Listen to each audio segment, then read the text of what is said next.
Manchester United sign a new goalkeeper. Bayender and Onana, will they remain at the football club? What will the first team look like after the international break? We're going to give you the breakdown on the news. We're going to take your calls. We're going to take your opinions on this as well. Could Conor Gallagher be next to the club? With links in Spain today connecting us to the former Chelsea and England midfield player. Hit the like button. Make sure you are subscribing. This is the Done Deal Show. Let's do it.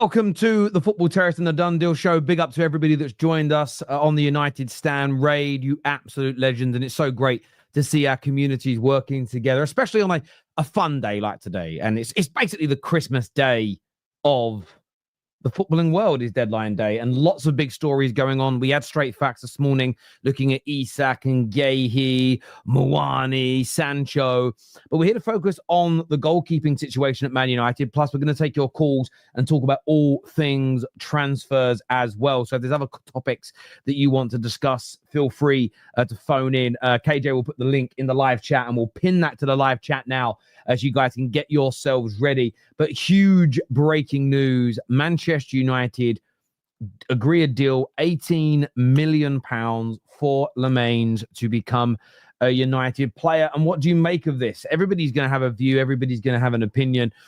Let's go through the news first and foremost. This was, of course, broken by David Ornstein, but I want to give a big special shout out and mention to Ben Jacobs, who has been very close to this deal the entirety of the summer. He's been ahead of the curve every single step of the way in terms of Man United's links to the individual. But it was announced that Manchester United have reached a total agreement with Royal Antwerp to sign Senne Lammens. The deal for the 23-year-old Royal Antwerp goalkeeper is worth 21 million euros. It's around 18 million pounds plus add-ons on a 5-year term. The Belgium international is flying in to complete his deal. And of course, we had a lot of people speak about this deal and him being on a private jet. Of course, at the same time, what has now been confirmed is that Manchester United's pursuit of Emi Martinez is done, is finished, is over. We will not be signing two goalkeepers. We will not be bringing in Lammens as a young backup and Emi Martinez as our new number one. Lammens is it as far as the new goalkeeper is concerned at Manchester United. And of course, that raises a number of questions. Does he go straight into the first team? Will he be bled into the side? Is he good enough at 23 years of age and a lack of experience at the highest level? I'm not going to change my mind from what I said yesterday. I would have preferred Emi Martinez. I almost wanted a kind of sociopathic, psychopathic goalkeeper that can make a mistake but won't ever allow it to stop him being himself. It won't ever deter him from his game. I wanted someone that had the ability to wear the Man United shirt and absorb the pressure and not allow it to him to succumb to it. Now, we don't know if Lammens will lack the ability to handle the pressure, but at 23 years old, never having played at this level, never had anywhere near the exposure that a Man United player gets, there is a little concern and worry. Although I do like the goalkeeper, what I've read, what I've seen, the scouting reports, when you look at the numbers, there is a very competent young goalkeeper with a very high ceiling who over the next 2 to 3 years could become a European leader, one of the best goalkeepers out there. And although yesterday Emi Martinez looked as though it could happen, there was this sort of toxic trait within me. And I spoke about this live on the terrace yesterday afternoon that made me sort of look at this deal and think, oh, actually, should we be getting Lammens instead of allowing Aston Villa to get him? What if Villa sign him and in 2 years' time, the world and his dog wants to sign him? What if he's the new Thibaut Courtois and we've messed up, we've made a mistake, and we've kind of allowed a rival to get a player that's now going to cost 50, 60 million pound? So there was that element of me, and I haven't really changed my mind. I like, the good thing for me is I like both goalkeepers for different reasons. We've gone down the lines of Lammens. The scouts at Manchester United are essentially saying that they're trusting the data, they're trusting the scouts, they're trusting their eye test that Lammens, yes, is young, yes, he lacks the experience, but in the short, medium, and long term is the best option for Manchester United. It's also been stated by Chris Wheeler that Man United have no plans for Onana or Bayern to leave once Lammens is signed, although there is still time for that to change. He says Onana has been expected to stay, but not sure that what that would have been the case if United have opted for Emi Martinez. And I suppose there's different briefings here. And my theory on this is thus. I think Manchester United are signing Lammens. I think we are advertising it. I think we are publishing it. I think we are putting it out there as he's a new backup. He's a new young prospect. But I actually think he's going to become our new number one. I wouldn't be surprised if for the first 2 or 3 games he's on the bench. It would have probably have been ideal to have still been in the League Cup to bleed him in that way. I'm not sure, and I may be completely wrong in this, but I think we publicize it as a new backup. I think he starts the first 2 games on the bench, and then he gets opportunities.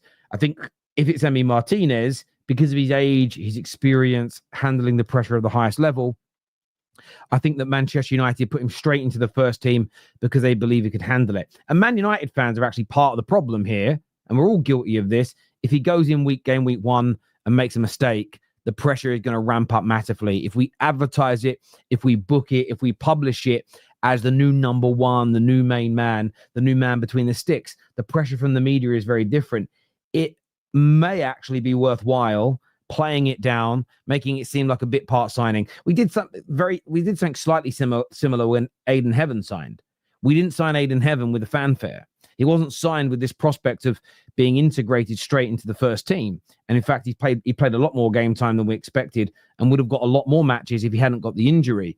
And I think that kind of took the pressure away, because on that first game, think of the difference in the attention in his first appearances in the Man United shirt. It was like that youngster we signed for £1 million. Oh, good luck, lad. Whatever happens, good luck. You compare that to Lenny Yoro, it was, I want to see this kid perform. He was a lot of money. The media were on us. Rivals were on him, and they were making it harder. So there is this sort of element for me where I think we might be packaging this in the right way. We might be showing a different way to skin a cat, but I do think he's going to be the new number one. I just cannot fathom Manchester United signing a new goalkeeper, but continuing to support and put Bayern or Onana in goal, who are going to keep costing us goals in every single game. And that doesn't mean, and I said this morning on Straight Facts, and I'll say it again, any goalkeeper we sign is going to make mistakes with their feet, is going to make mistakes at crosses, and is going to let in goals that we expect them to save. Why do I know this to be a fact? Because every goalkeeper in the history of football has done that. And I think we have to stop building up this expectation that the new goalkeeper we sign has to be perfect or will be perfect. Oh, wow. Tottenham reach an agreement with Paris Saint-Germain to sign Kolo Muani. David Ornstein, bomb. What a morning it's been in the transfer window as well. Absolutely crazy. And I know we'll be sending you back to That's Football, that's live from 2 till 7. The Football Terrace as well will be live between 5 p.m. and 7 p.m. tonight on our six-sided show, covering the transfers with a little bit of a twist with the way we're doing the story. So we're live throughout a lot of the day, but loads of stories to cover on there as well. But look, I want to jump into your opinions on this big breaking news regarding Manchester United's new goalkeeper. We have a super chat here. It says, I think we made a mistake not getting Daibu Martinez. Why is everyone calling him that now? Just why has it changed from Emi Martinez? Also, I hope the 4-3-3 fetish ends soon. Yeah, look, the formation fetish is just strange to me. I think it's well over the top. Are we making a mistake? Listen, a mistake might be the wrong word. A mistake might be the wrong word to use, because let's see what Lammens can do. I'm not against the signing, but I would have preferred more experience. But equally, I'm not sure if we're signing a dud. I'm not sure if we're signing an absolute stinker of a player. And I think that's really important to kind of remember that in the conversation. So, yeah, I don't think it's necessarily a dud, if that makes sense. Vijack says the 4-3-3 fetish. Well, football fans are fetishizing over football formations as if they make this sort of huge difference to a team. I think it's a little bit in people's heads, if I'm being honest with you. Price tags matter. But no, price tags do matter, but how you package things matters as well. There is an expectation that's built around things. And if we were to sign him at 21 million and say United and do the fanfare, have him play a piano, do a massive intro video, I think that builds the pressure on the young man in his first game. And I just don't think that's sensible for us to do at this point. I really, really don't. Let's do some more of your comments here. Gallagher on loan from Atletico Madrid, anyone, is what Craig says here. You know what, Craig? For me, it's an interesting one. I'm not a massive fan of Conor Gallagher. Never have been. So I'm not going to suddenly start rewriting history.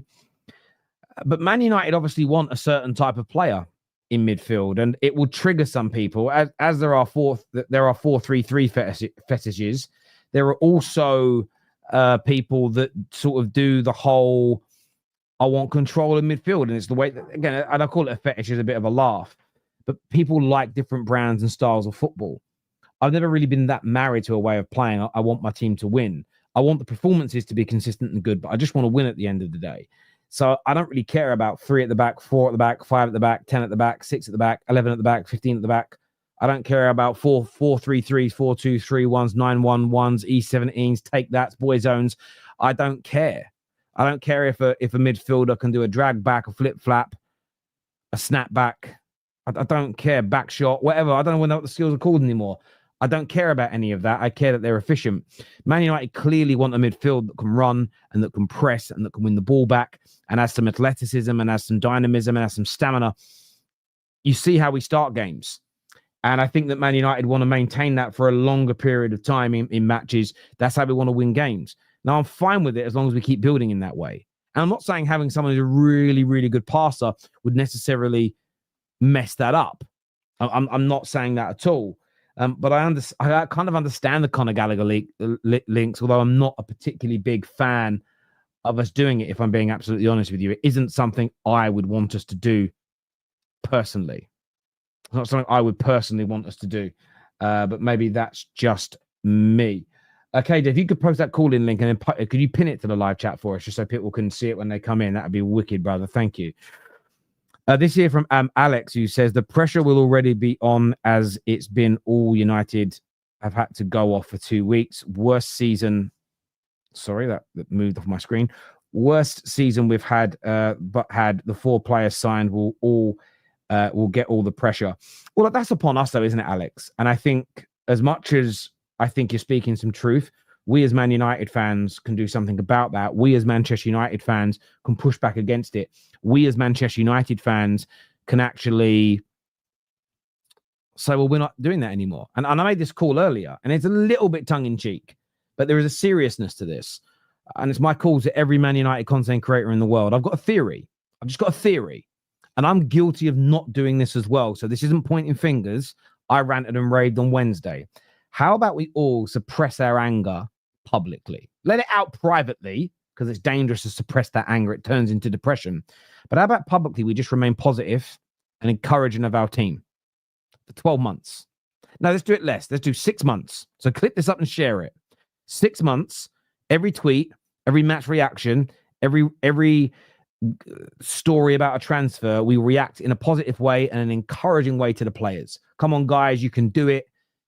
You're the best. I believe in you. Chin up. Keep going. We go again. Let's keep it positive and let's really mean it. Let's really give it a go. You know, like the same way when my daughter brings me a picture that's not very good and I go, it's amazing, babe. Oh, it's amazing. You big up your kids. Do you know what I mean? Let's do it. I've got a theory that will make us a better football team. I think it will help the players handle the pressure. I've got this theory. It may never, we might not be able to prove it, but I think it's a theory of mine. So when you say that they won't handle the pressure, these 4 players, 5 if you include Diego Leon, we as the fans need to understand our situation as well and maybe do a better job. But where we don't is that people build up this, we've signed this player, we're fixed. There are some deluded United fans that think if we put in a bid today and get Belieber, the midfield's fixed, the holes won't be there anymore. There'll still be holes. Most midfields in the modern day game have holes. The best team in the world have holes. That's how Spurs almost beat PSG, and it's how Chelsea beat PSG. And it's actually how Villa would have beaten PSG had they not stupidly taken off Marcus Rashford, because all teams have flaws. All teams have holes in them. Sometimes it just takes a while to figure them out. Even the peak Barcelona team of Pep had a flaw, but it took a few years to teams to realize that if you create technical teams that can cope with them on a technical level, but you bring in players that are a foot, or, a few inches taller and a few kilos heavier and more athletic with that skill set, you were able to physically match them and beat them. Every system, every team has its flaws. You're never going to fix that completely. But Man United fans are so desperate, and I get it because I'm one of you, that sometimes we overlook this, like with the goalkeepers. I want a keeper that doesn't make mistakes. Well, you're never going to find one. That's an impossibility. It really, really is. Amarim in, Glazers out. Oh, yeah, I'd rather back the manager than our owners. I agree with you 100%. Might be the trick when we're getting hammered at home to Brentford and Bournemouth. Might be a trick when we're getting... sorry, this is waffle. I'm kind of being a little flippant with it, but I used to play with a guy, him is Keith. Big up Keith. I wonder what he's doing with himself now. Probably, early to mid-30s now. Excellent Sunday League striker. Probably could have played at higher levels, didn't quite get the breaks. But he used to have every game he'd have a confidence crisis. And our manager used to scream at him and shout at him. I remember saying to my manager, listen, Carl, I said, listen, he doesn't respond to that. Just keep telling him, chin up, tell him to keep going. And I almost became, because I barely got on the pitch because I just wasn't good enough. It's a really good team. I was a sub. I was always coming on the last 10 minutes, But my job really was to keep his head up. And whenever he keep his head up, and whenever he'd score, it's always a nice little moment when he'd always did a celebration, and then on his way back to the halfway line, there'd always be a little thumbs up to me on the sideline because he needed it. And I just feel like with Man United, sometimes we need to be more encouraging, even when things are even though he missed 3 sitters in the bounce, and I'm like, I want to have a go at him. I knew that screaming at him didn't work. We have this, we live in this weird polarized world right now where, I've got to show I'm angry, because if I'm not really angry, it's like I don't love the club and I don't have the high enough standards. Well, you don't succeed in every situation by being angry. It doesn't always help. For 100K plus a week, are they better handle the pressure? Yep, I understand that train of thought, but life doesn't work that way, unfortunately. Footballers are paid what they're paid because the sport makes so many billions, and it's the players that are the lead of that. And yes, you can have psychologists and body language experts and all these types of things. But in the cold, hard light of day, I think we're applying too much pressure. You think about the goalkeepers. We want goalies that ain't going to make any mistakes, but that's impossibility. It's like asking for a striker that doesn't miss chances. Erling Haaland is one of the most prolific and deadly strikers that English football and European football has ever seen. He still misses more big chances a year than everybody else. So again, it's how you frame things and then build it up in your mind. If you build up this, we need to. There's one thing football fans have said for years now, and I do blame it on that. Maybe it's because they started watching football and they didn't have an uncle or a mother or a dad that understood the game and watched it with them. So maybe they started. I've got friends that love football whose mum and dad and grandparents and family don't. So they kind of grow up watching it themselves. So you start to think about things maybe from a different perspective. But I hear fans that go, I want my team to dominate for 90 minutes. A handful of teams have been able to do that invariably over the last 40, 50 years, where they dominate every minute of every game, no matter what. You've had a handful of teams do it. By and large, it's periods in games and being clinical in those moments, but creating this notion that we have to dominate. And Barcelona kind of really skewed it. I want to dominate the ball and possession for 90 minutes and barely give the other team a chance. And if I don't, I'm going to be fuming. That attitude is crazy, because you're using an example of a team that was unordinary, extraordinary, in fact, almost alien levels. They broke the barometer. Setting that as the benchmark is crazy. It's ridiculous. The benchmark for Olympic sprinters absolutely isn't in any way, shape, or form. The benchmark isn't Usain Bolt. Jamaica, as a country, they don't sit there and say, you ain't running for this country if you ain't as good as Usain Bolt. It can't be. You can't take the greatest of all time and use that as the benchmark, as the standard bearer. As in that's the entry level. And we do this so much as fans, that we set this, and I see it more and more and more creep into the game. And you have to sit back and ask yourself, were these conversations happening when I was a kid? Is there evidence of grown-ups having this conversation 20, 30, 40, 50 years ago? Why has it come in now? Where did it stem from? Is it even plausible with what they're demanding? when the current best teams in the world have flaws, make mistakes, have holes in their game? Is it plausible we're going to create a system that's almost perfect for 50 games a season? I think you're watching the wrong sport. I don't think it exists. Big up to Staffy here that says, thank God my scouts didn't listen to Terry, didn't get me Semi Martinez. Yeah, Staffy has a real issue when it comes to players from Argentina. He does have a real issue with players from Argentina. But Staffy, what I will say is you might be calling me out for not getting Emi Martinez, but I'm just glad that they're not listening to you anymore. Sam, don't say anything about this when I say it. I think this guy's the best goalkeeper in the world. Now, don't tell me Allison this, Allison that. You stick to your man, I stick to my man. This is the problem with this fan base. We can live in peace. No, this is not a problem. That's what you said about Onana. So I'm just putting that out there, my bro. Like, you know, we speak about scouting. Man's out here in a massive glass house throwing boulders. You know, and I think Emi Martinez is a very good goalkeeper, by the way. Does he have his flaws? Yes, but they all do. You know, I think we're, you know, we've got big things going on here. On the issue of dominance for 90 minutes, it doesn't exist. Football is about managing momentum. If you want to dominate for the entire game, football ain't for you. But this is also what I agree with, like, to a certain extent. I grew up in an era where United dominated lots of games, but we also had lots of matches where we countered. So when I see certain Man United fans of a certain age group that just, like, I want 80% possession, I want to dominate the other team, I want to control every facet of the game in possession, I just think to myself, if like that's your idea of like perfect football, I don't quite get what attracted you to Manchester United. I don't quite get what attracted you to Man United as a club growing up. Was it the trophies and the fact you could gloat? Oh, I'm a United fan, we win everything. Especially when I spit those same United fans, when you ask them who their favorite footballers are, who their heroes in the game are, most of them don't mention Man United.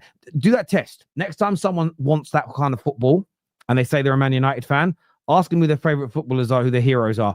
You might get Scholes' name come up, but it's all players of clubs that don't play football like Man United do, which tells me their reason for falling in love with Man United wasn't how Fergie had us playing football, wasn't how Busby had us playing football. It was the trophies we were winning. And when you pick a team based on its success, as opposed to the way they play football, their history, their heritage, their tragedies, and that type of thing, I think it's always going to end up leaving you feeling disappointed, because the trophies are really important.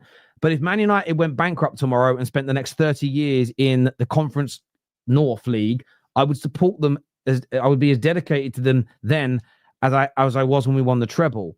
I don't think all Man United fans can say that. They don't really love the club. They don't love how Fergie played. They don't really, like, they could list their top 30 players of all time, and there's not even that fan bias in there of, yeah, I prefer, you know, Giggsy's in there and Scott, I can't put them in there. This guy's better, that guy's better. Listen, I don't care how good Ronaldinho and how good Zidane was. They didn't move me as football players as much as Scholes did, because Scholes was my player. And there is a love there that I have for my legends, my managers, my club. And it doesn't matter how, by the way, I know how good those players were and I respect them. They just couldn't have influenced me more because I didn't have any love for them.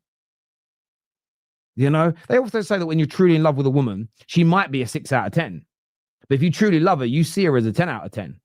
And there might be other 10 out of 10 women, because you're so in love with this woman, you see them as a 5. Like, literally, you're like, I've got no eyes for it. I think we're missing that in the game of football now. It's sad, really. We've got to get back to the real footballing days. What makes this signing will work this time, Terry? Haven't we learned all these times? Well, no one has sat here saying that it 100% will work. No, I haven't certainly sat here, my friend, and said this is the most amazing signing of all time. I have no idea if it's going to work. I'm not making that claim. I'm not stating it will. I'm only saying what I've read, what I've seen, and that's limited. I've been very honest. The data that's behind it, there's some really good elements. But I'm also stating that we are not going to be perfect with him. He is going to make mistakes. He is not going to be perfect in every minute of every match, in every game he plays for Man United. And when he does make a mistake, for a period of time, if there's a mistake every other game, like Onana, then it comes to a point where your tolerance levels will erode. But what Man United fans need to do, if they really love, and I'll say this and I don't care who it upsets, if you love Manchester United, for at least 6 months, a year, You've got to be behind this goalkeeper. Makes a mistake, it's okay. Come on, lad, keep your chin up, keep going. Support him, he's new. I get there'll come a point where that erodes. We all get to that stage. This is also very different from signing a very experienced Onana or an experienced Martinez. Martinez comes in and just starts off stinky and continues stinky. You might have less tolerance because of his age and his experience to a young player. But this is about supporting what you have. It's part of your job description as a fan to support. And sometimes blind support is also needed. It's part of the game. It's part of the game. I know it's hard because you get called out for it, but there we go. People who are slagging off people criticizing the formation are being obsessed with them, are being hypocrites for backing Amorim because of his formation. I also agree with you. It's not about, I'm not obsessed with the formation. It's about how we want to play. If we change formation tomorrow, I wouldn't cry. But it's the way we want to play football. Do we want to control the midfield with ball players that can hold on to the possession? I'm not convinced we do want to do that. So if that isn't how we're trying to play, we shouldn't buy players that do that. If that makes sense. You know, if we want a goalkeeper that can play out from the back with his feet, don't buy a goalkeeper that's bad with his feet. You have to buy the right profiles for how you're trying to play. What I will say is the obsession with other formations. That's why I heard a lot of people tell me in this last week, if we weren't doing zonal marking, or if we were playing with 4 at the back, the goalies wouldn't make the same mistakes. Well, we've seen Onana with man-to-man marking, hybrid marking, and 4 at the back for United make terrible, terrible mistakes with Ten Hag being our manager. So the idea that he's only making them now because we play at 3 at the back is stupid. The idea that we're missing chances, the idea that we have the highest XG in the league, but the worst conversion rate is because of the formation, I think is absolutely ridiculous. The consistency we've shown in getting the ball into the opponent's box and creating goal-scoring opportunities this season has been excellent. And Staffy, I want to big Staffy up because Staffy brought my attention to this in around March 2025, and he showed me all the data, and it did back what both him and I were seeing, that we are getting the balls into the right areas. We just haven't been clinical. Now, you're starting to see, for instance, in Bruno now, score a few goals, starting to look a little bit more clinical. We need Šeško in this team. I get why he hasn't started. He hasn't got the fitness. The manager spoke about it. In fact, the manager probably made a mistake playing Cunha on Saturday because it's too much football too soon. He's ended up pulling a hamstring. We need to be very, very careful of this. But the data there backs up what my eyes are seeing. Doesn't mean there isn't a problem in the midfield and we shouldn't improve the midfield. And that's an area that we've got to address today. And by the way, I'm not happy with it being Conor Gallagher. If it ends up being Conor Gallagher, I think we need and should hunt for much better than that. But that being said, at the same time, I look at these scenarios and I look at these situations, and do I think it drastically changes if we change formation? Maybe. You might get a few players that work a little bit harder, that go, oh, I'm happier now that I'm getting what I want, so I'll work harder. But you know, when people have that attitude, when people have a work attitude, which is when I get exactly what I want, I'll give you my all, sack them. Sack them. Find a way. If you can't sack them, plant an item in their bag and say they stole it. Get rid of them. Anyone who has that attitude in life, this sort of people that turn up to work and go, you should be happy that I'm here because without me, your business can operate, even though you're paying them, get rid of them. Bad mind people. And we have footballers like that throughout our entire dressing room. If we play the system in the formation I want, I'll run through that brick wall. If not, it's on you, boss. I can't have it. I just can't accept that. My grandfather, my grandmother, my dad would beat the proverbial out of me if I had that attitude in life. They'd beat me. Even now, nearly 40 years old. Well, my grandparents are dead. They wouldn't, but you get my point. They'd beat me, bruv. They give me licks. The belt is coming off. The bottom of the moccasin slipper across my arse cheeks. My granddad would put me across his knee now at this age and beat me if I had that attitude. Stinks. And we have too many players like it.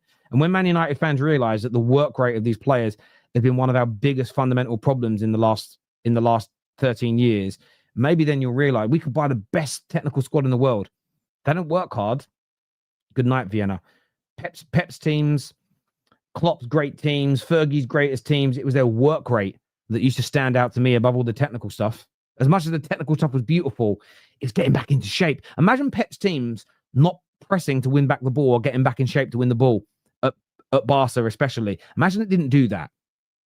Imagine that team wasn't capable or didn't have the work ethic to do that. They wouldn't have been as formidable as they were. It wasn't because they didn't lose the ball. It's because they won the fucking thing back so quickly. Every time you tried to counter, you'd get to the edge of their box. Hang on a minute. How have they got more players back than we've got in the counter? We only just won the ball.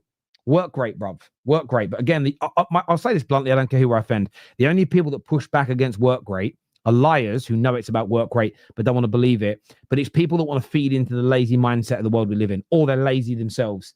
And they've probably lost jobs, lost girlfriends, fell out with their parents, or got dropped from sports teams for being lazy. And it's always stuck with them and it hurts them. That's all it ever really is. And I know I'm right about it, because every single athlete you ever speak to that's achieved something great in this world speaks about hard work over their skill set. But there we go.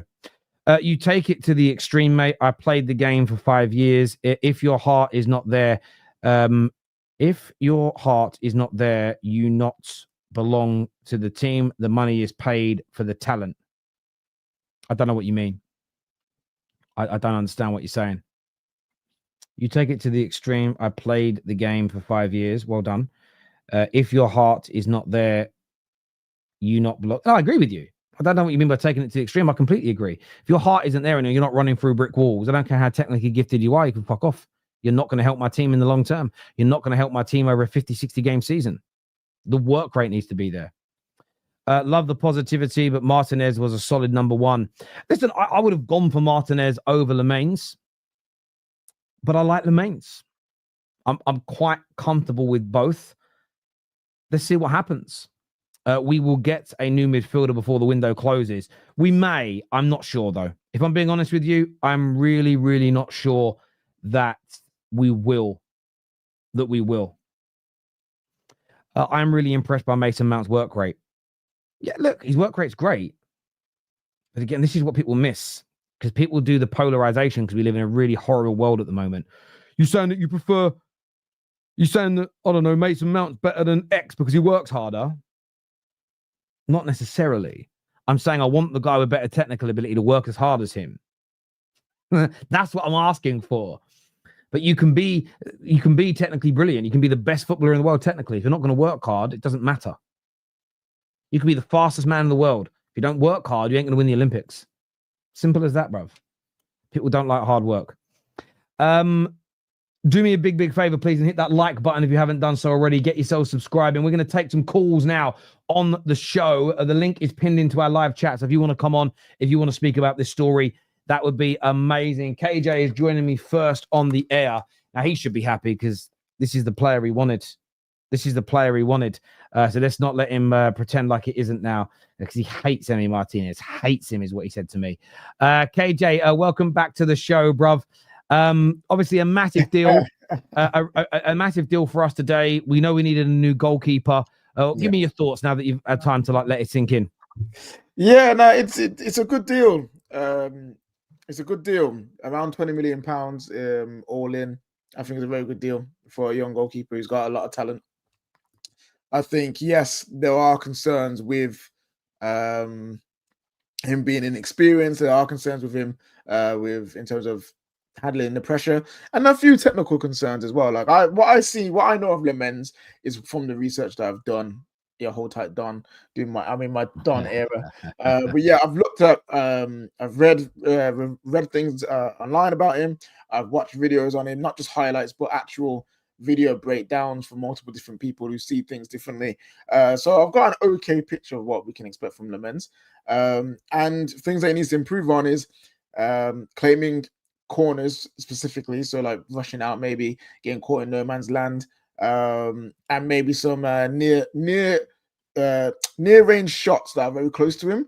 Obviously, he's a bigger guy. He's not 6'4", so like trying to get to those ones can be a struggle. But overall, he's a good shot stopper. He doesn't throw balls into the back of the net. All of footage I've seen of him, I don't think I've ever seen him do something where he spilled it underneath him, you know. He's good at parrying. And he's also, say if he does parry and it may be in front of an oncoming attacker, he's good at smothering as well. He's good at coming out and smothering the ball, and he's got decent distribution too. So I think there are more positives with Lammens than there are negatives. We just, as a fan base, Have to give him that time. Have to give him some. I know people hate the word patience, but we have to give him some patience. We'd have to let him breathe a bit if something goes wrong, because again, he's a young player. He's played what 30, 40, 50 games in his entire career at the at men's level. So we need to make sure we look after him. But overall, I'm happy with that. Overall, I think he will be a good signing, and we need to do this more. We've been crying out for this more. Trust the scouts, sign unknown players, sign the not obvious players, get players who can come on the cheap, and then we can look back at it and say, what a bargain. We've been screaming for that. So for me as a United fan, if we've been calling that for ages, we can't now be upset that we've done that when it's been the thing that we're calling for a while. I understand the arguments for Martinez. The mentality part is probably a big thing about it. The ability to block out noise and just do his thing, that's something that people enjoy. And I think that was a good part of him as well. But my concerns were still there. I still think he's more error prone than people think. I think he gets away with it because he's at Villa. And I feel like coming to Man United, even though he's got the mentality for it, I don't know. There's a gut feeling, Terry. There's a gut feeling there'll be something we look and be like, why have we done that? Another goalkeeper on big money, big hype, and it's just fell flat on our face. So I'm happy with the deal. And to be fair, Terry, I know you wanted Martinez because you hate Lammens. And so I want to let you know. I just want to let you know something. Sacks. You shouldn't be mad at Lammens or Man United. You should be mad at Jadon Sancho, because it's just come out that the idea was to do a permanent swap deal for Emi Martinez and Sancho. And Sancho refused to join Aston Villa permanently and only wanted a loan. So he's the reason why that deal broke down. So if you want to be mad at someone, be mad at Sancho, because he's the one that made that deal not possible. So yeah, I mean, Villa have also just gone and Villa are trying to improve, and they've just gone and signed 2 flops from Man United. They've just signed Victor Lindelof as well. Yeah, I've seen that. Yeah. They've just signed 2 bum Man United players, Bumcho and fucking Victor Bumalot. Otherwise, that's not your greatest one. Lindelof, Bumalot. Linda Soft, yeah. I mean, yeah. On a level, like I like the idea of Lammens. I did the research on him, like ever you do when it's a keeper you haven't seen. There'll be more patient, I think, with Lammens coming in. I think we're also going to frame it very differently. We're not going to frame this as he's the number one. But again, we all make mistakes. Again, I know I bantered Staffy a little bit earlier because he was bantering me, but I didn't quite say he was the best goalkeeper in the world. But I really thought Onana was going to come to Man United and improve us, and that was based on, yes, there were some mistakes from him.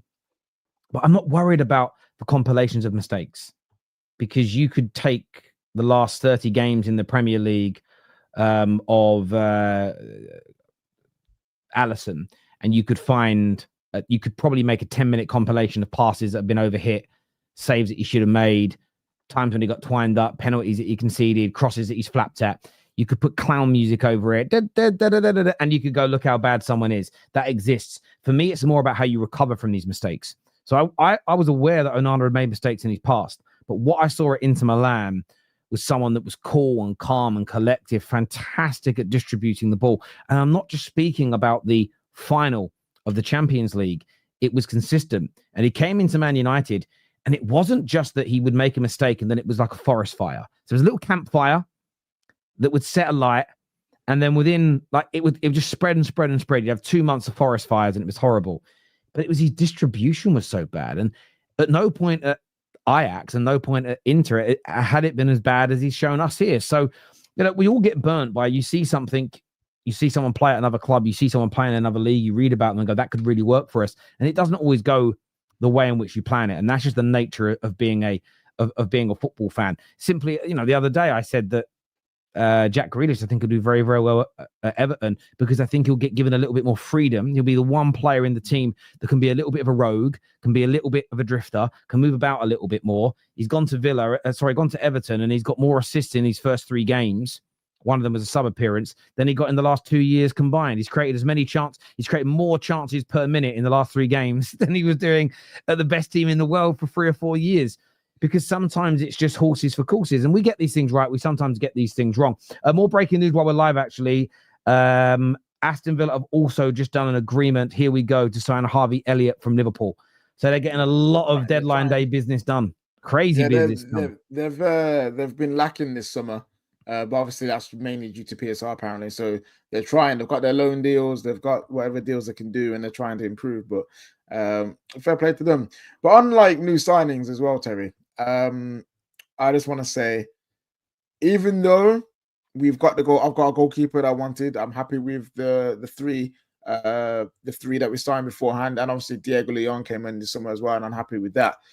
Overall, I'm happy with the business, but the lack of midfielder is it hurts me a little bit, just for the fact that don't show me something nice and then tell me I can't have it. Don't dangle a good time in front of my face and say, actually, no, we can't do that no more. Thought you'd be used to that.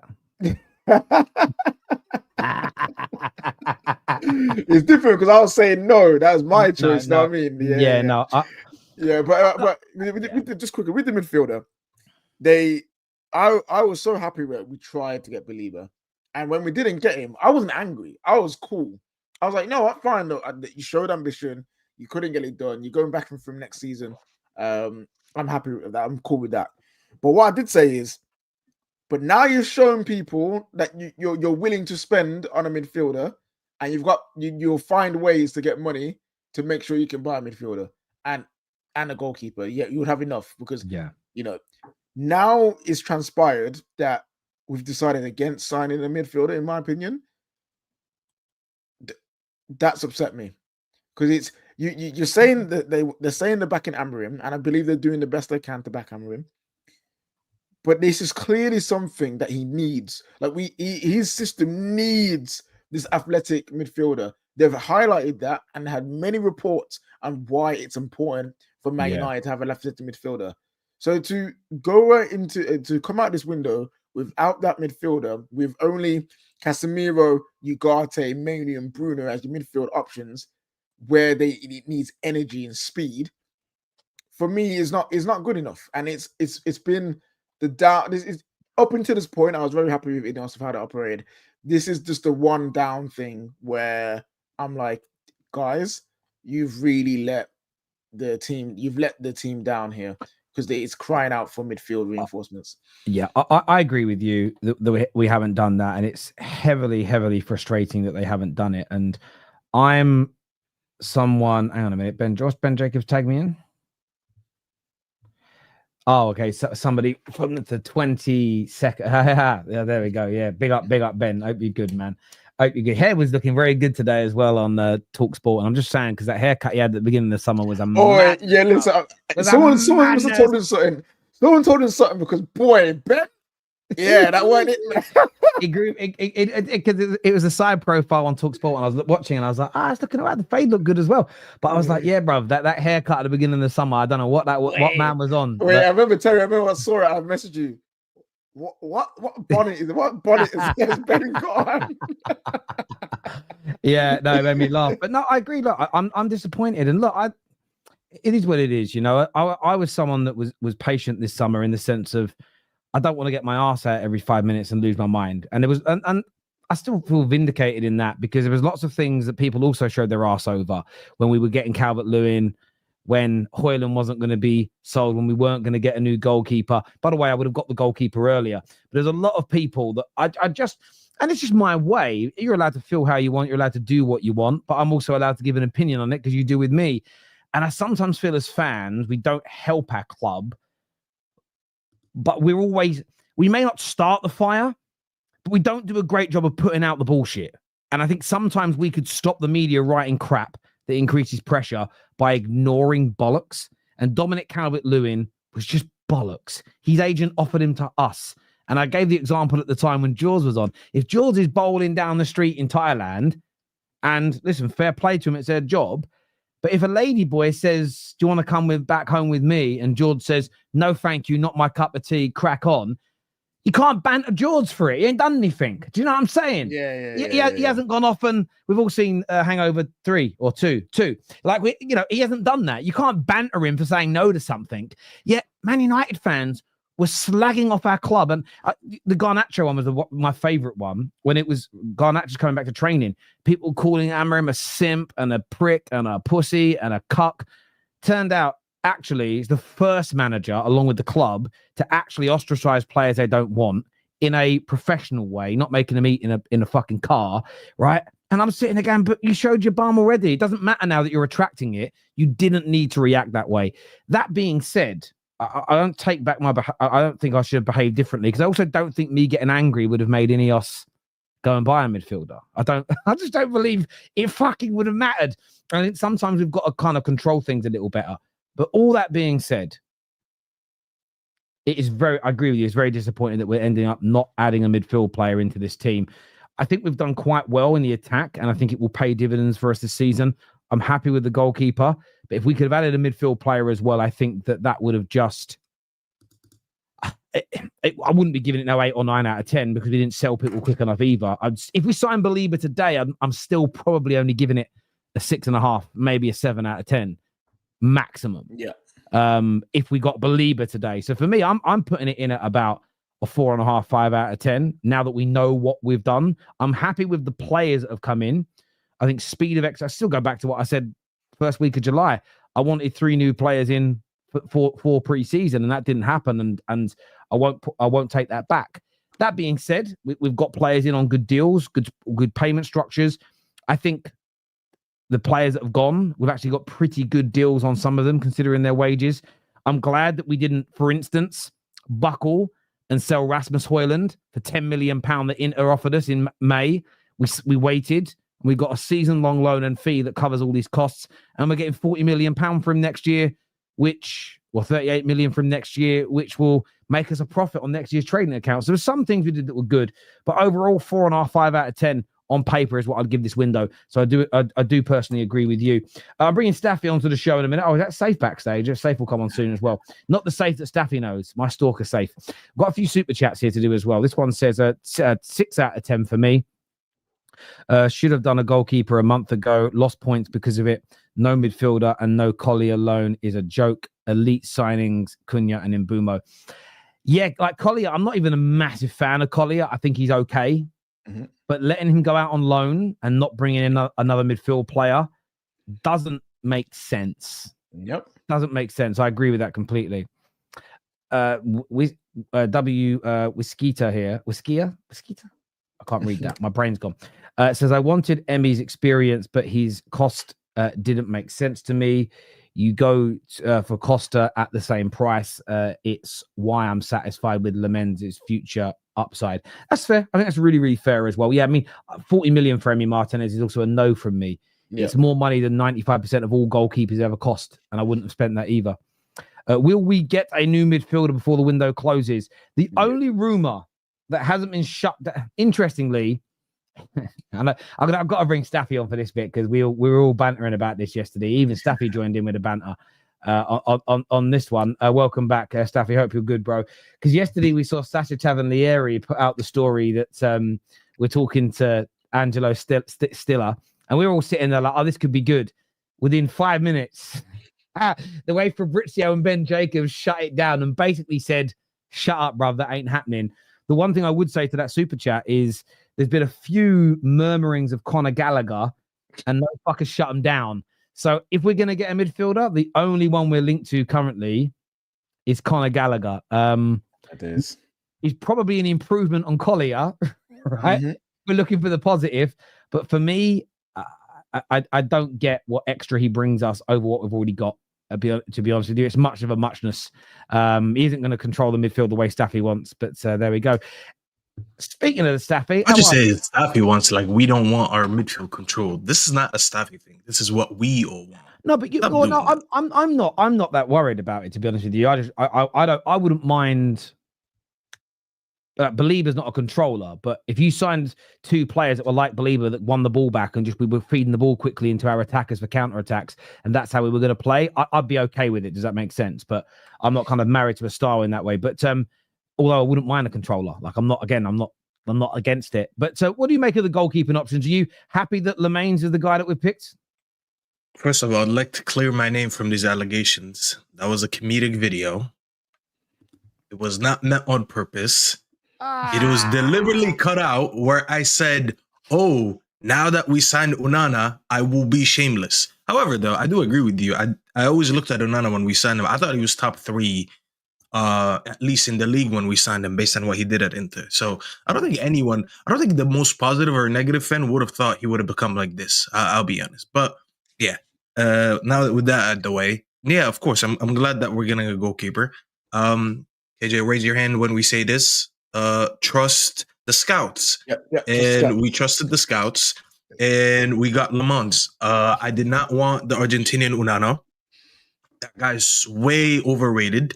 I've literally seen him in the Premier League throw the ball in the back of his net. Yes, those footages exist. There is footage of him actually throwing the ball accidentally into the back of his net. He's not a good goalkeeper.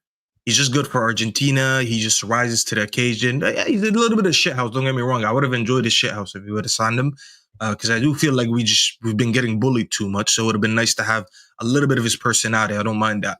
But he's such an overrated goalkeeper. I definitely did not want to pay all that money for him.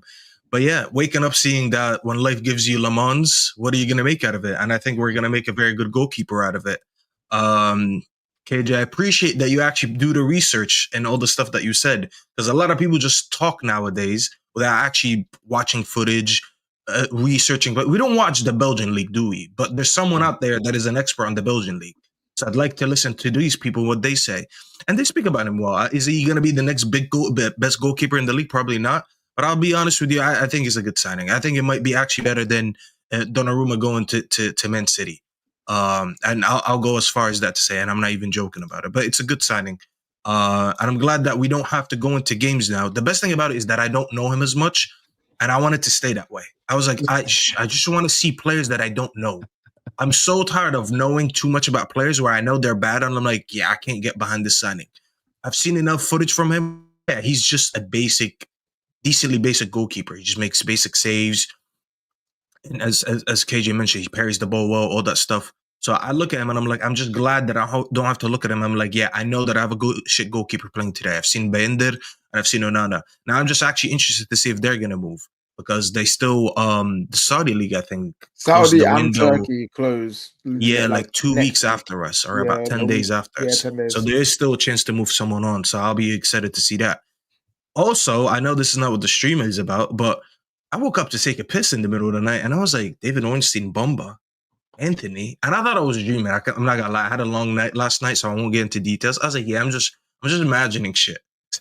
I went to bed and woke up, and I saw the tweet again. I was like, oh wait, that wasn't a dream. It's actually a reality. So Anthony's gone. Sancho's gone on a loan. I don't even want to speak about his details because I don't give a fuck anymore. But the fact that he's just going on loan one more year, and we're gonna extend his contract, it just shows you how far his career has fallen. But yeah, 2 exits on deadline day and a goalkeeper. I'd say I'm just disappointed that there's no midfielder. I think we've seen in the first 3 games our biggest issues that we don't have good midfielders. We don't have a controller, and we don't have like a younger version of Casemiro where he's gonna be like a very reliable destroyer. So that's, I'll be honest, that's still damning, and which is probably still why I won't predict us to finish that high in the league. But I'm just glad that you generally don't understand how glad I am that I just know we're going to have a goalkeeper that I know, yeah, like every time he concedes a shot, he's probably just not going to fumble into his goal. And now me saying that might be an epic clip, because I might be on the first day. Yeah, he's going to make a mistake that he's never made before. Yeah. We're going to say, hold that, you don't know ball. As if I could predict a goalkeeper all of a sudden losing all his goalkeeping powers. But yeah, I'm excited, man. Yo, that's a good point on Anthony. I just need to say this. Hold that, you flipping fraud about, oh, pay me to leave. You need to pay my wages. Nah, suck it, bruv. You had all, nah, man. This guy, yeah. He said suck it, bruv. Oh, he had all window to discuss that with Betis, with Man United, to get his flipping move. And he leaves it to the last couple of days to be like, oh, yeah, by the way, I want to get paid. Nah, suck it, bro. That was where, again, that was one of those moments where I saw United fans, again, I think we should have done a better job of selling some of these players sooner.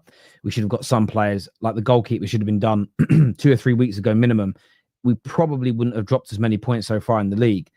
That all being said, I'm not turning on the club for that Anthony situation because our hands are tied with elements of getting players out the club. We agreed multiple deals with Batises and Romas, etc. for these players. But the players are like, well, I'm not signing a deal. There's not much we can do to force them out. And the way Real Betis tried doing up this whole, oh yeah, we can't afford the player, when you're the only club he's wanted all summer, as if you haven't discussed what you can and can't afford to pay him. I'm glad we stood strong. And there have been times this year, again, Brentford kept on putting the price up. I'm glad we didn't collapse and kind of pay them what we wanted. We have sort of stuck to our guns this summer in terms of you are picking us before we put official bids in. These things, we haven't been perfect. It's like, but you've done a decent job in that area. I don't think selling players will be as hard next year because the guys that will be selling won't be on these kind of contracts.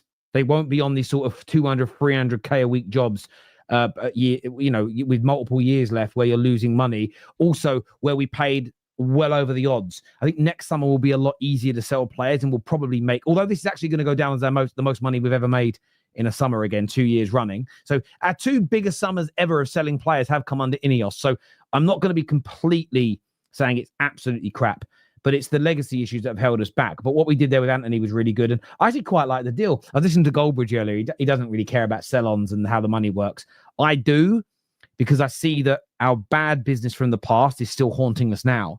That's why we couldn't get rid of them. But it's only 25 million up front, but it's the 50% sell-on clause and it's the profit on the sell-on clause. So they take out whatever they owe still and they pay that off. So say they still owe us 10 million on him and they sell him for 60 million. We get our money from the profit, which I think's fair. But from that point of view, if they then try and flip him really quickly, which I think is what they're going to do. I think that's why they're taking the piss. I think they're hoping he has another decent season and then they sell him on for a profit themselves. Same with the Garnacho deal, because I kind of get the feeling that's all Chelsea fans have spoke about. Yeah, we'll have him for a year or two, then we'll flip him for profit. Cool. Then we're going to get some more money out of it, if that makes sense. So we've done some decent business in those areas, but I'd have liked more. No, Tyrell Malassia's loan is unlikely to happen. Fuck's sake. Yeah, that guy, he's part of the bomb squad, but for different reasons. Yeah, he feels like the mascot. He's a bomb. He's part of the bomb squad because he's just shit, bro. Let's just keep it real. He's just a shit player. Like I don't know what benefit he has for any team. I'm not even surprised he's not going nowhere. Tell me one good thing about him. He went to PSV last year, won the league. I don't know if he got a winners medal or anything. But he played a few games, helped them win the league, and no one wants anything to do with him. It's big, man. I also think I think that bodged operation has got something to do with it as well. Yeah. I think there's something about that bodged operation. Did he get a winner's medal? No, yeah, he did get a winner's medal. He did get a winner's medal. Yeah, he played 12. He played 8 league games. I think he played 12 games in totality. But if no one in your homeland wants you back, there's problems there, innit? That being said, I mean, he's actually not on that much money though. Like, I didn't even realize this. He's only played 8 games for Man United in the last 2 years. Yeah. It's really that's why no one wants him. The guy who signed him didn't even want him. And by the way, can we talk about him real quick? Ten Hag. Wallahi, Ten Hag, I didn't get enough time to hate on you. I actually didn't. It was one game. I did one tweet and I got blocked and I didn't get to enjoy it since. Bayer Leverkusen, you pussies. That's what you get for blocking me. You're trying to give it. You know what? They're the biggest example. You know when we always say people like to give it the big in, but they don't like to take it back? That is generally them. They were talking about what on Champions League night? Oh, I hope we don't get Grimsby. But when I was in your comments trolling you for Ten Hag, you blocked me, you little bitches. And then what happens a couple days later? He's sacked. And this is why, man, I added, what's his name? Patrick in the chat. Because he went on this whole rant last week saying, oh, who's the next scapegoat for United? Oh, it's been Moyes. It's been Louis van Gaal. And he started to list our whole history over the last 13 years and just group them all in one text as if it's relevant. Ole, Jose, Ten Hag in 3 days. Don't ever sit here and gaslight us as Man United fans when we tell you these managers haven't been good. By the way, am I sitting here and saying, have United over the last 10, 13 years has been the only issue? Of course not. Of course not. We know, Terry. We talk about this all the time. We talk about the Glazers. We talk about Ineos. We talk about the culture. We talk about everything. Talk about the players. But to sit here and pretend that United just always scapegoated managers. It took Bayer Leverkusen 2 games, 3 months, but 2 official games to say, get this guy gone. They saw one beef with Xhaka, a couple beefs with a couple other players, and said, yeah, this guy in it, he can't communicate, which actually shows me that United were right, but they were also wrong for keeping him as long as they did. Because if it took Bayer Leverkusen 3 months to sack him, I should sit here and say, why did it take United two plus years to sack him? Because it only took another club about three months to see it. It took West Ham one meeting to say, sorry, not West Ham, Spurs one meeting to say, we don't want him. So please, don't ever gaslight us again. These managers have been bums, and it's been proved again, because now all of them leave United, and they're all sad. You know what? My boy said that to me today. He said technically the only manager who left United and actually had a decent career since is David Moyes. And when you think about it, he hasn't even had a great career. He went to West Ham, won the Conference League, and then they sacked him. And that's the most successful manager since they left United. So we were right for sacking all these managers. Don't ever gaslight us again.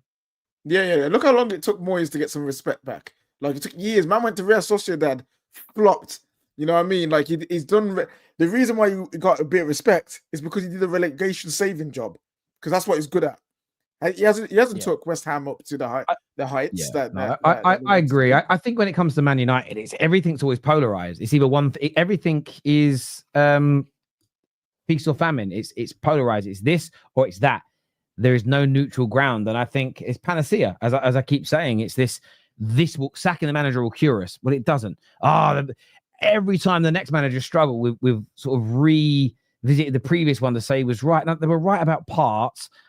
Not allowing Jose to get rid of players that he didn't want, that was still wrong, no matter how bad he is. Allowing Ten Hag to sign players for his system, but then not implement the system, that was bad management of the manager. But it doesn't mean they didn't do a bad thing themselves. Equally, it doesn't mean that Sancho hasn't been shit, because these 2 managers since him have been crap. Man United fans, it's all just about trying to find this like smoking gun as to why we've been bad, when it's multiple factors, and it's very jarring.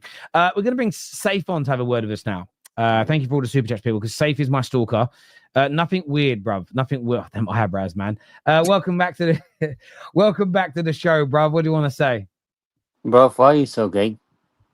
Why am I so gay? Okay. Yes. Okay, I'll give you an example. You said Bruno Fernadnes is a masterclass. Bruno Fernadnes is a great player.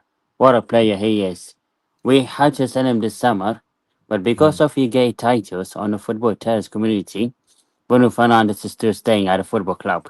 So I blame you, because we did not sign that Brighton midfielder. I think his name is Carlos Barella. So Bruno Fernandes chose to stay at the football club because of you. Yes. Terry Flewers, like him. Yes, because you fancy him. Because you fancy him, that's the reason why. Right? The guy has been shit for the past 2 seasons, and it's your fault that you kept him. He should have been sold. Do you know what? The other angle that you're talking from your camera, you ever see that angle? Like, that's what she would see if he was on top. Do you know what I mean? It's terrifying, isn't it? You know what I mean? Anyway, go on. I want to discuss about Amorim. Why has he not been sacked? Would you sack him? And why would you sack him? I was sacking because it's crap. And again, I cannot swear because that's a Football Terrace. So it's rubbish. He needs to go. Right? He needs to go. And second of all, go and sign Klopp or sign Chubby. Yes. Klopp. Or get Chubby. Who's Chubby? Who's Chubby? Chubby, that Barcelona player. Chubby, yes. What do you think, KJ? Who should we get? And should we sack Amorim? I mean, that's me, man. Yes. That's me, man. I don't want him called gay. You know, No. You're not gay. Nah, okay. It's only telling that it's gay. I'll say. He should have left after Grimsby because it's a sackable offense. And if we are going to get rid of Ruben Amorim, I think we're supposed to look into the Premier League. The Premier League, you've got managers like Glasner is there. I think Silva's there. Maybe if you're gonna go outside the Premier League, you want to go look at like you said, Xavi. Maybe if you want to go the route of like Arsenal, where you take a young up and coming coach and just stick with them forever. Then you've got like McKenna and you've got Michael Carrick, who've also been here before as well, that have that experience of being at Man United at least. So yeah, those are the real options. There's no real standout sack Amorim to get this guy because this guy is legit the best. What you call it? That's really about it. That's where we are. I hear that. Safe. So Yes. who is it? So who is it that you? What footballer is it that you really like? Who would you like to come in? Who are you gay for? For me, I wanted Barella, the Brighton manager. Sorry, the Barella, their player, their midfielder. Apologies. Who? Belieber. Believer, yes. Because that's I prefer Believer over Bruno Fernandes. I mean, Bruno Yeah, Fernandes always kicks the ball in the space shuttle every single time. So that's who you're gay for Belieber, yeah? No, because you're gay, because it's your fault that you kept Bruno Fernandes for writing Bruno Fernandes masterclass play. Of course, your channel has 500 subscribers. Congratulations to you. Well done for taking your channels from bottom class to high class. But Thank you. you need to start to criticize Bruno Fernandes because the community of United Stand and the Football Terrace are the two biggest channel of Manchester United. So please start to criticize Bruno Fernandes and criticize Amorim. So like I've done in the first two Premier League games, like that, yeah? Start to criticize him for the next 6 months. He'll be sold. Trust me. So I'll criticize him. Do you want me to criticize him when he's bad or when he's good? All the time. Even when Every single game. So Until he's sold. So even when he was good, like on Saturday, I have to. He wasn't criticize good. him when he was The good. guy was shit. Oh, he was on fantastic. Saturday. He was Come on. fantastic on Saturday. So do you want to I want to make sure you're right. So even when Bruno's good, I must criticize him. Yes. I just want to ask you, Staffy, you look Arab. Your name is Arab.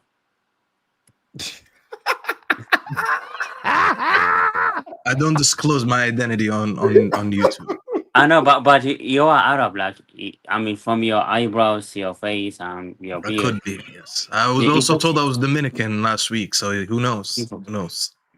Anyway, but I mean, Amorim needs to go, man. Like, Why are you so interested in how Staffy's face and eyebrows and skin look, bro? What's up?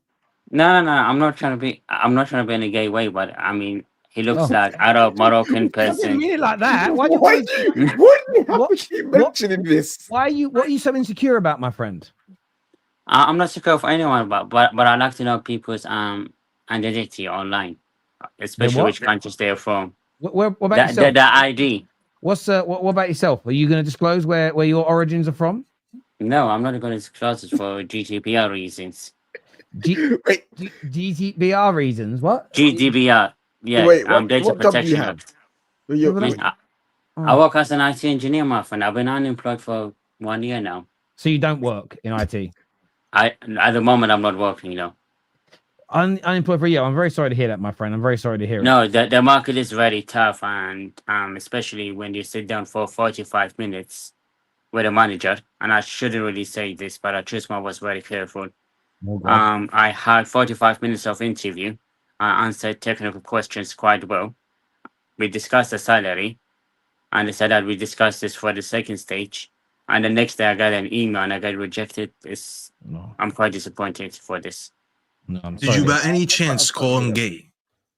No, I only call people gay if I know them, like Terry Flowers, because I know Terry Flowers. I was trying to find out maybe why you didn't get the job, but if you No, didn't, no. then it must on be a a skill real, issue. I'm sad you didn't get the job, and hopefully you get one very soon, mate. Hopefully, thank you. But it's I just heard so that annoying the Terrace because is I hiring, do. so I do quite a lot of contract now. I'm trying to move away from contract because contract you work for 3 months, 6 months, and they get rid of you as soon as your contract ends. So sad. It's difficult market. I hear that the Football Terrace is hiring, so I is think you it? should leave your resume with KJ. Maybe, but do you think that Terry would hire me? Imagine if I Terry's right was here, you can ask him. coming to Terry Flowers' house every single day. Terry, what's for dinner? Terry, what's for lunch? Do you remember when you used to stalk me and try and come to my house and my place of work and wait outside? Do you remember? I never stalked us and stopped saying that lie do you allegations remember against when me. you sent me a picture outside my office? I never did. And you went, Terry, I'm outside. Hi. And then you I told never everybody, did. and then you phoned in one show and you Yes. described the front of my house and the street that I lived on in Essex at the time. Do you remember when you did that? Yes, but that was a joke. That was, I was joking Talk with is you. Come on. okay as long as you're joking, people. Yeah. I'd like to say Anyway, that happy the birthday to interviewer. Freddie. I think your daughter's interviewer watches the terrace. I think that might be why. Yeah, very true. Maybe, but I Might mean, be. I hope you enjoyed your holiday, Terry, for 4 days because you went on the beach over the weekend with your daughters. Happy birthday to her. Yeah, Interesting. cheers. Yeah. Yes. So How did you see that? Because I have you blocked on everything.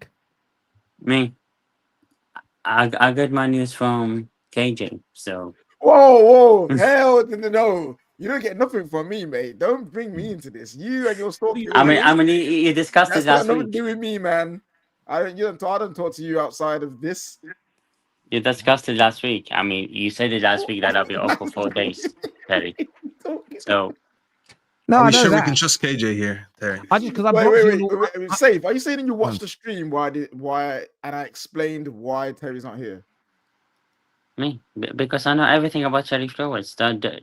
Every single details. So Every you single just detail. admitted you're a stalker. So what other? Okay, yeah, but you're not. Why? Yeah, okay. You must have a burner account on X then, because I blocked you on that. Because you used to send me naked pictures of female bodybuilders. Remember? I didn't. I was joking. And you used to say, Terry, can we double team? That's what you used to send me. Remember? Stop being gay, man. I'm not gay. Don't send me. Stop. Why are you He's a mad guy. He's a mad guy.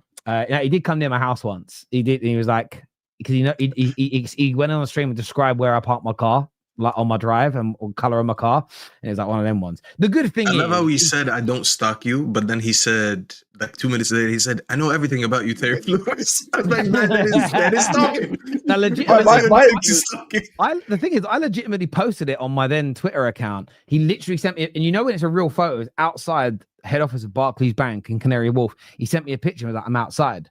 So I saw him because I went and looked. And again, I suppose you could, you never quite know. But he's about 3.5, 4 foot tall, and he must weigh about 30 kilos if he's wet. Do you know what I mean? So it wasn't like I was worried, but still, he's a strange guy, man. He's a strange guy. Remember, people, stalking's okay as long as it's a joke. That's what. Terry, what's for dinner? That's the baddest bit. But on a real one, I just want to put this message out there. Anyone ever found out where I lived and turned up where my kids are there? I'll say this on camera because I don't care what happens with it. You're finished, bruv. You're finished. It's over for you. Between me and the dogs, you're finished. It's over. Where did you guys pick him up from? He just started following the terrace. Yeah, but he came to us, man. Like we can't find that. Where are we finding that? You don't find that because you know why? Because they're stalking you, so they're hiding. You know what I'm saying? Yeah. You can't find that, bro. Yeah. Listen, he might be a little dangerous, but at the same time, I can handle myself. Just if anyone ever comes near the house, it's because I had a guy once who people still stream with this guy. This is why I don't stream with certain people. They still stream with a guy who was putting young girls' addresses on the internet, and he got hold of my address. He must have a connection somewhere with the government. And he's like, Terry, if you don't stop praising Arsenal, I'm going to put your address on the internet. And I'm like, well, my kids live there. And he's like, I don't care. And I was like, well, you do that, the world's going to get very dark because I'm going to protect my kids. Do you know what I'm saying? Like, I mean, I've still got people that consider themselves my friend that still work with this guy. And I'm like, why are you working? Why are you working with this dude? Yeah, very quickly, last calls of the day. Sorry, I didn't realize that people were still waiting. What you saying, Owen? Yeah, I'm good, thank you. Yourself? Yeah, I'm very good. What do you want to say, brother? Just that I'm overall I'm not going to say overall happy with the window, but I'm happier than previous windows because I feel like we've improved a lot where we needed to. And yes, things could have been done a lot quicker, i.e. sales, maybe the keeper. And I'm still hopeful for a midfielder. Where we're going to pull one of them from, I have no idea because I'm not about Conor Gallagher. I think that he just runs round. and we don't. I think we need a lot more. We need a lot more than that, really. I don't know what other people's opinions are.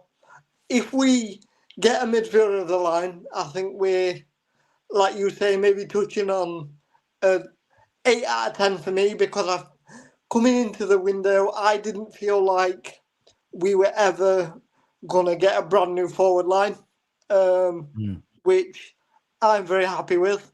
Sesko, I think, will need a little bit of time, but like I say, I think that will come over time. Yeah, so all in all, I'm happier than what I was. It's not perfect, but it's a lot better than what I could have, or I ever thought we were going to get. Listen, I'm in a very similar camp to yourself, Owen, if I'm being honest with you. I think there's things we could have done better. There are some things I'm really impressed with. Maybe the results at the beginning of the season haven't made us feel that way. You know, had Cunha and Mbumo taken some earlier chances in games, you know, had the goalies not made as many mistakes, if we had an extra win, you know, if we'd have beaten Fulham or if we'd have beaten Arsenal, maybe we'd all be looking at maybe we'd all be adding an extra point. You know, it would go from a 5.5 to a 6.5, or a 6.5 to a 7.5 window, as an example. But a midfielder would have been great today. But Chris Wheeler has just actually put out that it's expected that no one else will now come into Manchester United. Nathan, what are you here to say, brother? Good morning, guys. First of all, Terry, what the hell was that with that fan, bro? What kind of love confession of love making? What was that, man? Welcome to Safe. Well, he's he calls in every now and then. He's a strange dude, to put it politely. Strange dude. Well, anyways, I didn't join I didn't get to see all the transfer news, but as I can see on your screen, we're going for what do you say his name? Lammens over Martinez. Just call him Lemons. It's easy. Lemons. Yeah. Lemons. It's easy. Okay, yeah. Who's gonna Lemons correct you? over Martinez. I'm still not 100% sure if we bring in. He's still young. So I'm not sure if we bring him in, if we're going to just develop him, or what's the plan with him. In Martinez now, I feel like we're going to have a experienced goalkeeper in between sticks that I can, bro. If I'm getting Onana vibes for some reason from this keeper. I don't know why. I'm afraid we bring him in and he doesn't work like Onana and Bayern there, bro. Called So trauma, brother. I really That's want. what trauma is. So when you carry on trauma from the past, that's what happens. So it's like if your girlfriend cheated on you, now you're gonna think every other person you date is gonna cheat on you, but it's not their fault. So that's the case that we have with Onana. That's why Staffy's single. There's more reasons, but sure, we can discuss this on a later time. But we can discuss that on a later stream. Why he's been angry. It's why he's been angry all summer. It's nothing to do with Man United. It's that's why you had to go to the where do you go? Puerto Rico. Puerto Rico, yeah. Man, Listen, that looked like a good trip, though. To be fair, that looked like a good trip. It was a great time. Great time. I hear where you're coming from, Nathan. I'm always a little bit apprehensive because I don't have much faith in things anymore. I'll review things as they are and I'll keep things fair. But I feel a little bit jaded with it as well. Ash has joined us. How do you feel today? Because you've signed a player that went on strike and wouldn't play for his club, and you've signed someone who behaved disgustingly bad. I'm sure you're here to condemn Wissa and condemn Newcastle for advocating and sort of magnifying this behaviour. Of course I'm not, Tony. Bring it now. I'm just kidding. No. Yeah, I mean, at the end of the day, it is to get into the nitty gritty of it. I would love to know what Wissa had in writing, because he said in his statement that he had some written agreement about him leaving. I wish he just put that out just so everyone else could see, because it's just speculation. Look, I think as for Newcastle, we've actually got a very good. We could potentially have an incredible squad this season. To be honest, I think a lot of people are going to be slightly. I think you should be slightly worried about us, because we could potentially have this team where we have Alenga on the right, we have Wissa up front, we have just behind him Nick Voltemade, and then Gordon on the left. And I think that is actually an incredibly dangerous striking force that we could have. I'm slightly surprised we've actually gone for Wissa, to be honest, because we very recently, obviously, it seems like we put a lot of bids in to get Strand Larsen, and it seemed like it was edging towards that. But yeah, I was kind of hoping it was going to be Strand Larsen, so we didn't have to get the backlash of the Wissa going on strike. But look, I'm happy that it's all done and dusted. Granted, because it's gone on for so flipping long. Like this whole window, it seemed to be talking about the Isak saga. So it's good that it's finally done. But now we can kind of just sit back and watch how your situations and everything's going to unfold, which seems like it's going to be the day of the keepers with Donnarumma, now Lammens, all these other people. Yeah, real interesting. But I mean, just it's weird as well how football always kind of throws this up. Both City and United getting new goalkeepers on deadline day. The first game they're both probably going to play is against each other in the Premier League. Football's just, you kind of get these stories every year that kind of go that way. You nearly guarantee it'll happen in January. There'll be a deal that goes through, and in the first round or the next round of the FA Cup, they play each other. The first game after deadline ends. It seems to happen quite a lot, these things. So, yeah, look, again, I mean, I saw what your mate Luke Edwards wrote today about basically your owners now are just like Mike Ashley. And I'm like, you're just projecting because you took what they said too literally. You ran with it without applying the other side of the. You did a terrible journalistic job. You just took what Newcastle said, which was a public negotiation front, which we all knew, and you run with it like it was the gospel, and you ignored everything Isak's camp said, everything that Liverpool's camp said, and you pushed out a very one-sided part of the story. Newcastle haven't folded. It was always public negotiations, right? And they didn't land the replacement sooner, so they couldn't do it earlier. And now you're embarrassed because all your stupid tweets calling people out have made you look silly. So instead of going, I just got it wrong, which he kind of alluded to last night, things have changed. He starts acting like your new owners that took you out of relegation, got you back into the Champions League. He's comparing them to Mike fucking Ashley. What a wanker. What a wanker. I think I'm at the point with Luke Edwards that I think he just needs to deactivate his Twitter account. Like, I think he's lost it after calling everyone simpletons, and now this. It's like it's just I don't even know what's going on at this point. Like, clearly they're nothing like Mike Ashley. Like, if you look at the transfer market, our squad is the 7th most expensive in the Premier League. If you compare that to under the Mike Ashley era, it's night and day. Like, you can't even compare that. Not to mention, like I said, we're like the table since, if you had the point table since January 2022, we are 4th. So it's like, how can you even say that? I understand he's trying to like cover his own back by saying we're not going to sell him unless it was 150 million. No, what the owners wanted was to get a replacement for Isak so we can then sell him, which is what has happened. And obviously we went down the route of João Pedro, Liam Delap, obviously Seshko, and we've not been able to get that replacement in.